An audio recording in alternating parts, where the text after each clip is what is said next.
लेकिन जब हम कहते हैं कि हम माँ तुमको समर्पित होते हैं, माने क्या समर्पण किया मुझे? मुझे तो कुछ भी नहीं चाहिए। किस चीज़ को आप समर्पित कर रहे हैं?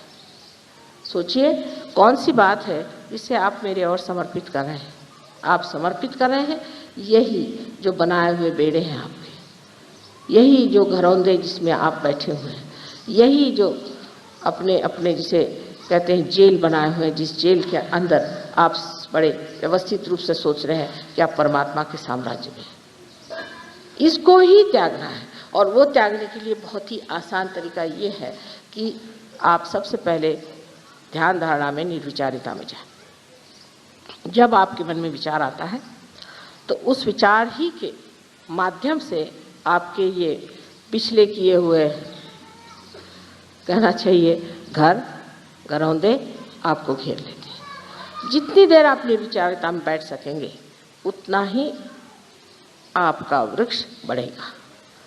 निर्विचारिता में ही आत्मिक वृक्ष बढ़ता है और कोई ऐसा वातावरण नहीं जिसमें ये इसकी वृद्धि हो सकती है। कोई कहेगा कि हमने खूब बैठ के माँ के भजन गाए, उससे कोई कितना भी भजन गाए, कोई कितने भी मंत्र कहे, चाहे कुछ कह ले, उस मंत्रों से या उस भजन से अगर आपके अंदर निर्विचारिता स्थापित नहीं होती तो आप चूक गए उस बात को। बहुत से लोग हैं, हमने देखा, अभी एक देखा हमने, हरे रामा होरे रामा होरे रामा, पागल के जैसे सारी दुनिया दौड़ रही। अभी कहाँ जा रहे? एक मनोरंजन करते हुए सारे दौड़े जा रहे हैं, हरे रामा। उससे क्या मिलेगा? उससे किसी को कुछ मिला? किसी में कोई परिवर्तन आया? कोई उनमें अच्छाई आई? सिर्फ आपने बजाय इसके कि आप इस तरह के कपड़े पहने के कुछ और कपड़े पहन लिए और रास्ते में आप दौड़ते घूम रहे हैं चिल्लाते हुए हरे रामा हरे कृष्णा। आपके अंदर कृष्ण की कोई चेतना आई है? कृष्ण की चेतना है कि आप साक्षी स्वरूप हो जाते, क्या आप साक्षी स्वरूप हो गए?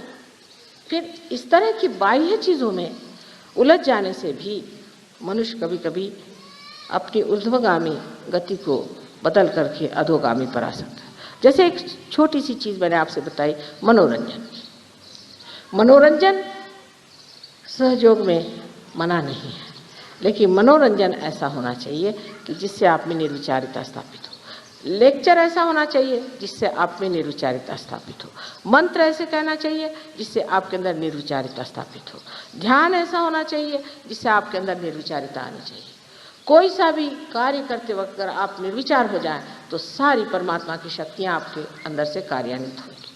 तो सबसे पहली बात है कि निर्विचारिता में उतरना चाहिए। लेकिन लोगों को ऐसी ही चीज़ें अच्छी लगती हैं जिसमें विचार को चालना मिले, जिसमें मनुष्य सोचता रहे, पागलों जैसे सोचता सोचता उसको समझ ले कि हाँ मैंने कितना सोचा, या पढ़ते पढ़ते एकदम ऐसा सोच ले कि हाँ मैं तो बिल्कुल महाविद्वान हूँ। इन विद्वानों के लिए परमात्मा के साम्राज्य में जगह नहीं। जगह है उन लोगों के लिए जिन्होंने अपने आत्मा को अपने चित्त पर पूरी तरह से प्रकाशित होने दिया, और उसका माध्यम एक ही है, निर्विचारिता। तो प्रथम निर्विचार समाधि को आपको स्थापित करना चाहिए। निर्विचार समाधि को प्राप्त करने के बाद आप देखते हैं कि धीरे धीरे आपके अंदर खुद ही परिवर्तन आने लग जाता है। निर्विचारिता में आप अपने को, स्वयं को देखने लग जाते हैं। आपको दूसरों के अलावा अपने में ही दोष दिखाई देने लगते हैं।